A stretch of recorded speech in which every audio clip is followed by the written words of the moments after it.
जय हिंद। कैसे हो तो हमारे क्लास 10th के सुपरस्टार्स।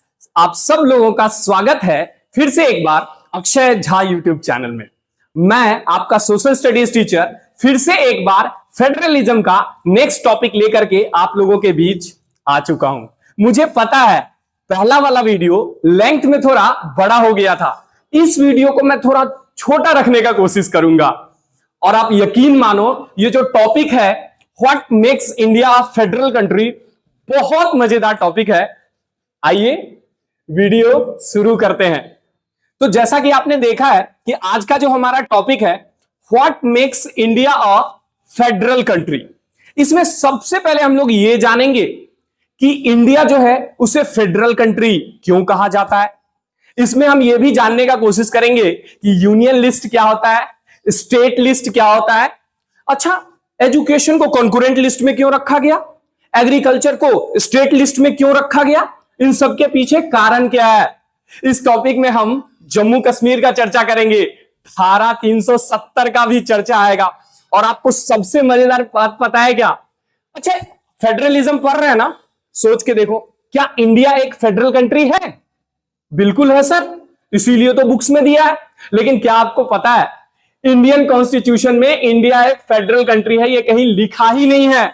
तो मैं आपको यह भी बताऊंगा कि अगर इंडिया एक फेडरल कंट्री है और ये कॉन्स्टिट्यूशन में नहीं लिखा है तो क्या लिखा है, इन सब के बारे में हम लोग बहुत अच्छे तरीके से इस टॉपिक में पढ़ने वाले हैं। तो सबसे पहले हम लोग अपना कहानी शुरू करते हैं उसी श्रीलंका और बेल्जियम से। याद है ना, श्रीलंका ने तो पावर शेयर किया नहीं था, बेल्जियम ने पावर शेयर किया। पावर शेयर किया तो उसने बहुत अच्छे से अपने कंट्री को हैंडल कर लिया। क्या कभी आपने सोचा है कि इंडिया जो इतनी बड़ी कंट्री है, जहां रिलीजन और कल्चर के नाम पर बहुत ज्यादा डाइवर्सिटी है, उसने कौन सा अप्रोच लिया होगा? इंडिया ने कौन सा अप्रोच लिया जिसके कारण हम कह सकते हैं कि इंडिया एक फेडरल कंट्री के तरह है? तो आइए समझते हैं। देखो क्या हुआ था ना, एक तो बहुत ज्यादा ब्लडी मूवमेंट और पेनफुल पार्टीशन के बाद हमारा देश आजाद हुआ। उसके बाद सरदार वल्लभ भाई पटेल ने 543 प्रिंसली स्टेट्स को और मिला लिया और हमारे यहां का जो रिलीजियस और कल्चरल डाइवर्सिटी थी ना, उसको और ज्यादा बढ़ा दिया। फिर बात आई कि देश का कॉन्स्टिट्यूशन बनना है, क्योंकि देश तो कॉन्स्टिट्यूशन से चलेगा। तो कॉन्स्टिट्यूशन बनाने के लिए कॉन्स्टिट्यूएंट असेंबली के लोग इकट्ठा हुए तो सबने सोचा भाई कि हम भी बेल्जियम के तरह इंडिया में भी पावर को शेयर करेंगे। क्यों करेंगे? क्योंकि रिलीजन और कल्चर्स में जो डाइवर्सिटी है उसको अच्छे से मैनेज किया जा सके। सबने सोचा भाई इंडिया को हम फेडरल के तरह बनाएंगे। चलो ठीक है, चलते हैं फेडरलवा के पास, चलते मतलब फेडरलिज्म को ढूंढते हैं। सब गए, फेडरल, हमको इंडिया को जो है ना एक फेडरल कंट्री बनाना है। बोला फेडरल कंट्री बनाना है? हाँ, एकदम आसान है। बोला क्या करना होगा? बोला बस वर्टिकल वे में पावर को शेयर कर देना है। वर्टिकल वे में पावर को शेयर कर देना है। तो जब भी कोई कंट्री वर्टिकल वे में पावर को शेयर कर देती है अलग अलग लेवल में, तो वो फेडरल होती है। फिर कॉन्स्टिट्यूएंट असेंबली के सारे मेंबर एक साथ आके बैठे और उन्होंने डिसाइड किया कि भाई जो पावर है अलग अलग मैटर्स पे उसको डिवाइड करना है अलग अलग लेवल में, यूनियन लेवल में यानी कि सेंट्रल लेवल में और एक स्टेट लेवल में। तो पावर को डिवाइड करना है तो पहले एक काम करते हैं, एक लिस्ट बनाते हैं कि किस किस चीज को डिवाइड करना है। तो वो लिस्ट आपको यहां पर दिख सकता है, लिस्ट ऑफ मैटर। इसमें आपको defence, banking, foreign affairs, police, agriculture, irrigation, education etcetera, ये सब एक मैटर है। इसमें सारा मैटर नहीं है, लेकिन जो इंपॉर्टेंट है वो मैटर्स यहां पे लिखा हुआ है। तो सबने लिस्ट बना लिया। लिस्ट बनाने के बाद बात हुई कि अब हम लोग इसको डिवाइड करेंगे कि किसको हम लोग यूनियन गवर्नमेंट को देंगे, किसको हम लोग स्टेट गवर्नमेंट को देंगे। तो इसमें यह देखा गया कि यूनियन गवर्नमेंट को, यानी कि यूनियन लिस्ट का मतलब यह हुआ कि इन सारे मैटर्स पे पावर जो है वो सेंट्रल गवर्नमेंट को मिलेगी। ठीक है, इन सारे मैटर्स पे पावर किसको मिलेगी? सेंट्रल गवर्नमेंट को। अब किस आधार पर इस चीज को सेट किया गया, ये कैसे माना गया कि इन सब पे सेंट्रल गवर्नमेंट को देंगे? तो इसमें लॉजिक ये आया कि जो भी नेशनल इंटरेस्ट की चीजें हैं, अब जैसे देखो डिफेंस, डिफेंस यानी सुरक्षा तो सबको चाहिए, डिफेंस तो हर स्टेट को चाहिए, पूरे देश को चाहिए। इसीलिए जो डिफेंस का मैटर है उसको रखा गया सेंट्रल गवर्नमेंट के पास। फॉरेन अफेयर्स यानी कि विदेशों के साथ संबंध, तो विदेश के साथ जो संबंध रहेगा वो तो सेंट्रल गवर्नमेंट का मामला है, पूरा देश मिलकर तय करेगा कि किस देश के साथ दोस्ती रखना है, किसके साथ दोस्ती नहीं रखना है। तो फॉरेन अफेयर्स का मामला जो है वो सेंट्रल गवर्नमेंट को यानी यूनियन लिस्ट में रखा गया। उसके बाद जैसे एग्जाम्पल के लिए ले लेते हैं करेंसी, पैसा, पैसा का मामला आया तो बात हुआ भाई पैसा का मामला, पैसा कौन रखेगा, तो करेंसी जो है वो तो भाई पूरे देश के लिए इकोनॉमी सबसे इंपॉर्टेंट है, तो इसलिए करेंसी जो है वो एक देश के लिए बहुत इंपॉर्टेंट है, पूरा देश पैसे से ही चलता है। तो करेंसी का जो मैटर था वो भी यूनियन लिस्ट में रखा गया यानी कि सेंट्रल गवर्नमेंट के पास चला गया। उसके बाद बात हुई कि स्टेट गवर्नमेंट को क्या दिया जाए, तो स्टेट गवर्नमेंट में यह दिखा कि जो भी लोकल इंटरेस्ट की चीजें हैं यानी कि जो एक कंस्टिट्यूएंट यूनिट यानी कि लोकल लोगों के इंपोर्टेंस की जो चीजें हैं उसको रखा जाएगा स्टेट लिस्ट में। आइए एग्जांपल से समझते हैं, जैसे मान लीजिए एग्रीकल्चर। अब बिहार में किस तरह का जमीन है, कौन सा फसल यहां पर अच्छा होगा, यह बात तो नीतीश कुमार समझेंगे, ये इससे मोदी जी अब कहां जाएंगे, 28 स्टेट्स हैं, सब जगह का वो कैसे पता करेंगे। तो ये तो लोकल इंटरेस्ट की चीज हुई कि बिहार में कौन सा प्रोडक्शन अच्छा होगा, किस पर सब्सिडी देना है नहीं देना है। तो चूंकि ये लोकल इंपॉर्टेंस की बात थी इसीलिए इसको स्टेट लिस्ट में रखा गया। एग्जाम्पल के लिए पुलिस समझ लेते हैं, तो हर जगह जो है वो एक अच्छा एडमिनिस्ट्रेशन पूरे देश को एक बहुत अच्छा कंट्री बनाती है। तो लोकल एडमिनिस्ट्रेशन को बहाल करने के लिए यानी डे टू डे में जो भी रूल रेगुलेशंस हैं वो हर आदमी फॉलो करे, अच्छे से पूरा स्टेट चले, देश चले, ये काम तो पुलिस का होता है और ये तो हर जगह होना चाहिए, इसीलिए ये चीज स्टेट गवर्नमेंट को दे दिया गया। इरिगेशन, अब मान लीजिए कौन सा इलाका है जहां सूखा हो रहा है, कहां बांध बनाना है, कहां कैनल्स बनाना है, तो ये सब लोकल इंपॉर्टेंस की चीज है, तो ये सब रखा गया स्टेट लिस्ट में। फिर सबने सोचा कि भाई कुछ ऐसा भी चीज है जो कि सेंट्रल गवर्नमेंट के लिए भी इंपॉर्टेंट है और स्टेट गवर्नमेंट के लिए भी इंपॉर्टेंट है, उसके लिए भी एक लिस्ट बनाई गई, उसको बोला गया कंकरेंट लिस्ट। तो कंकरेंट लिस्ट में उन सारे मैटर्स को ऐड किया गया जो दोनों के इंपॉर्टेंस के लिए है। एग्जाम्पल में एजुकेशन, अच्छा एजुकेशन दोनों के लिए कैसे जरूरी है, इसको कंकरेंट लिस्ट में ही क्यों रखा गया। अब आप सोच के देखो, बिहार में नीतीश कुमार अकेले तो डिसाइड नहीं करेंगे कि यहां के बच्चों को क्या क्या पढ़ाया जाएगा क्या नहीं पढ़ाया जाएगा। एग्जाम्पल के लिए हाइपोथेटिकली मान लेते हैं, हमको कहेंगे हम बिन लादेन के बारे में पढ़ाएंगे, तो ऐसे तो नहीं है कि वो यूनिलेटरी डिसाइड कर लेंगे कि हम क्या पढ़ाएंगे, तो उसमें सेंट्रल गवर्नमेंट भी इन्वॉल्व होगी कि हमारे देश के लोग क्या पढ़ रहे हैं वो भी जानेंगे। दूसरी बात यह है कि एक स्टेट का जो एजुकेशन है उसमें स्टेट के बारे में भी चीजें होनी चाहिए। अब जैसे बिहार का बुक है, बिहार में पढ़ाई हो रहा है, तो बिहार की भी कुछ चीजें उसमें इंक्लूड होनी चाहिए। तो चूंकि ये सेंट्रल का भी इंटरेस्ट है, स्टेट का भी इंटरेस्ट है, इसीलिए उसको रखा गया कंकरेंट लिस्ट में। कंकरेंट लिस्ट में आप जैसे आगे देखोगे तो जैसे फॉरेस्ट है, अब देखो जंगल, अब जंगल भी सबके लिए इंपॉर्टेंट है। मान लीजिए कोई स्टेट वाला बोलेगा कि हम पूरा जंगल काट देंगे, तो बताइए पूरा जंगल काट देगा तो बगल में जो स्टेट है उस पर भी इफेक्ट होगा, एक जगह सूखा पड़ेगा पूरे देश में उसका इफेक्ट होगा। तो चूंकि फॉरेस्ट जो है उस देश के लिए भी इंपॉर्टेंट है और एक स्टेट जो है उसके लिए भी इंपॉर्टेंट है, मैरिज हो गया, उसी तरीके से आप इसमें बहुत सारा एग्जाम्पल है। अब ध्यान से समझिएगा, जब इस पर पूरा डिस्कस हो गया, 3 लिस्ट बन गया, यूनियन लिस्ट बन गया, concurrent union list, state list और कंकरेंट लिस्ट बन गया। फिर बात हुई कि इन सब के अलावा आज कॉन्स्टिट्यूएंट असेंबली बैठा है, डिस्कस हो रहा है, हो सकता है कि इन सब के बाद आज से 5 साल 10 साल बाद कोई नया मैटर आ जाए, तो उस पर पावर किसको दिया जाएगा, सेंट्रल गवर्नमेंट को, स्टेट गवर्नमेंट को या किसी और को, उसका कैसे डिसीजन होगा। तो बोला कि जो शेष मैटर है, शेष मतलब बचा हुआ, और शेष और बचा हुआ को इंग्लिश में बोलते हैं रिसीडुअरी। क्या बोलते हैं, फटाफट बोलो, कमेंट करो, क्या बोलते हैं, रिसीडुअरी। तो एक रिसीडुअरी सब्जेक्ट का कॉलम बनाया गया और रिसीडुअरी सब्जेक्ट पूरी तरीके से सेंट्रल गवर्नमेंट के अंदर में दिया गया, यानी कि आने वाले समय में जब कॉन्स्टिट्यूएंट असेंबली बन रही थी तो आने वाले समय में अगर कोई नया मैटर आता है उस पर पावर होगा सेंट्रल गवर्नमेंट को। अच्छा, आपके मन में एक और क्वेश्चन होगा, सर जी अभी आपने क्या बताया कि कॉन्करेंट लिस्ट में जो भी चीजें आएगी उसमें दोनों के पास पावर है, स्टेट के पास भी और स्टेट के पास भी और यूनियन गवर्नमेंट के पास भी।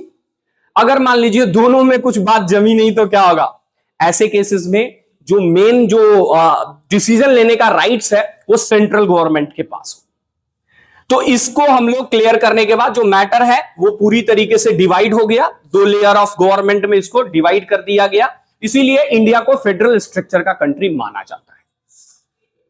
अब हम लोग समझते हैं, देखो दुनिया में जितना भी होल्डिंग टुगेदर वाली कंट्री है, जिसको मैंने अभी एक्सप्लेन किया था अपने पिछले वीडियो में, उनमें से कुछ ऐसा कंट्री है जो अपने स्टेट्स को बराबर बराबर पावर नहीं देती है।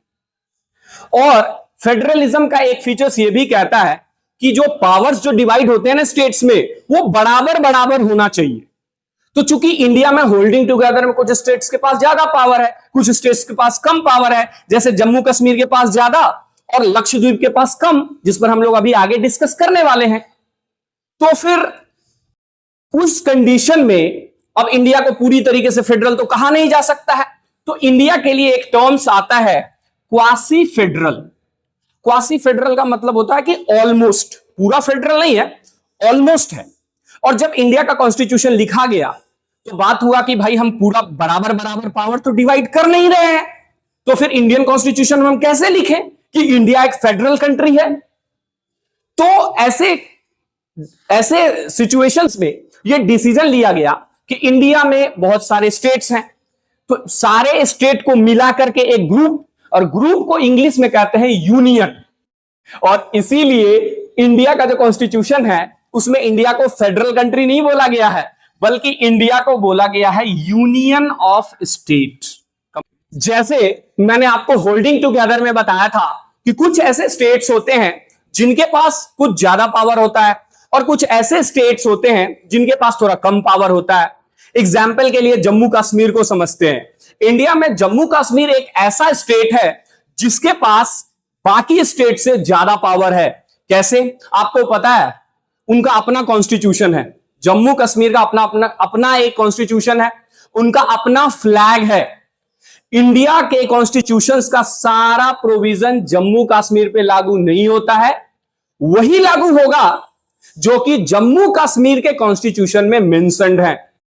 और इसके साथ साथ एक और बात बताऊं, जो लोग जम्मू कश्मीर के परमानेंट रेसिडेंट नहीं हैं, वो लोग जम्मू कश्मीर में ना ही हाउस खरीद सकते हैं और ना ही जमीन खरीद सकते हैं। उसके बाद हम लोग समझते हैं, देखो जैसे क्या है, इंडिया एक बहुत बड़ी कंट्री है, बहुत ज्यादा डाइवर्सिटी भी है। तो कुछ ऐसे सिटीज आप समझ सकते हो या कोई ऐसा एरिया, कुछ ऐसे एरियाज थे जो कि इतने बड़े तो थे नहीं कि उनको कोई स्टेट्स डिक्लेयर कर दिया जाए, और न ही इतना छोटा था कि उसे किसी दूसरे स्टेट में मिला दिया जाए। तो ऐसे क्षेत्र को गवर्नमेंट ने यूनियन टेरिटरी घोषित कर दिया।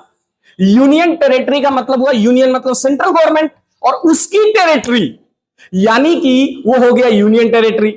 एग्जाम्पल ले लो, जैसे हमारा दिल्ली है, जैसे हमारा चंडीगढ़ है, लद्दाख है, तो ये सबको यूनियन टेरिटरी, लक्षद्वीप, ये सबको यूनियन टेरिटरी घोषित कर दिया गया, क्योंकि ना ही वो बहुत बड़ा था कि इंडिपेंडेंट स्टेट्स बनाया जाए, ना ही वो बहुत छोटा था कि उसको किसी स्टेट्स में मर्ज कर दिया जाए। तो यूनियन टेरिटरी वाला कॉन्सेप्ट समझने के बाद अब हम लोग एक और इंपॉर्टेंट, बहुत ही इंपॉर्टेंट टॉपिक्स को समझते हैं, बहुत ही इंपॉर्टेंट चीज को समझते हैं। जैसे मान लो, ठीक है, कॉन्स्टिट्यूएंट असेंबली में सब कुछ डिसाइड हो गया, यहां पर जो पावर है अलग अलग मैटर्स पे डिवाइड कर दिया गया। फिर यह बात हुई कि अगर पार्लियामेंट, सेंट्रल गवर्नमेंट के पास ज्यादा पावर है, होल्डिंग टुगेदर में ज्यादा पावर, तो थोड़ा सा सेंट्रल गवर्नमेंट के पास एज होता है हमेशा, वो आपने कॉन्करेंट वाले में भी देखा है। अगर ये सारे के सारे नियम में सेंट्रल गवर्नमेंट ने कहीं चेंजेस ला दिया तो, क्योंकि पावर तो उसके पास है, अरे नहीं, उसकी भी व्यवस्था कॉन्स्टिट्यूएंट असेंबली में की गई, ठीक है। और नियम है कि जो भी कॉन्स्टिट्यूशन का जो बेसिक स्ट्रक्चर है, जैसे एग्जांपल में फेडरलिज्म का ही ले लें, तो पार्लियामेंट अकेले जो कॉन्स्टिट्यूशन का जो बेसिक स्ट्रक्चर है उसको चेंज नहीं कर सकती। जैसे एग्जांपल के लिए अगर फेडरलिज्म से रिलेटेड कोई भी चीज, कोई पावर है, ये सब डिवाइडेड है, अगर इसमें पार्लियामेंट या सेंट्रल गवर्नमेंट चेंजेस लाना चाहेगी तो उसको सबसे पहले जो दोनों हाउस है, जो स्टेट, सबसे पहले जो दोनों हाउस है, राज्यसभा और लोकसभा, उसमें जो भी वो चेंजेस लाना चाहेगी वो 2/3 मेजोरिटी के साथ पास होना चाहिए। 2/3 मेजोरिटी का मैं एक एग्जांपल आपको बताता हूं। मान लो जैसे लोकसभा में 100 मेंबर है, 99 मेंबर हैं, और राज्यसभा में भी 99 मेंबर हैं, तो वो जो भी चेंजेस लाना चाहती है ना कॉन्स्टिट्यूशन के बेसिक स्ट्रक्चर में, तो 99 का 2/3, तो जैसे 66 मेंबर्स जो हैं वो दोनों हाउस के उसको अप्रूव्ड कर दें, और उसके बाद कंट्री में जितना स्टेट है उसमें मोर देन हाफ स्टेट्स का जो लेजिस्लेचर है वहां भी वो चीज पास हो जाना चाहिए, रेटिफाइड हो जानी चाहिए, तभी जाके जो कॉन्स्टिट्यूशन का जो बेसिक स्ट्रक्चर है उसमें चेंज हो सकता है, नहीं तो चेंज नहीं हो सकता है।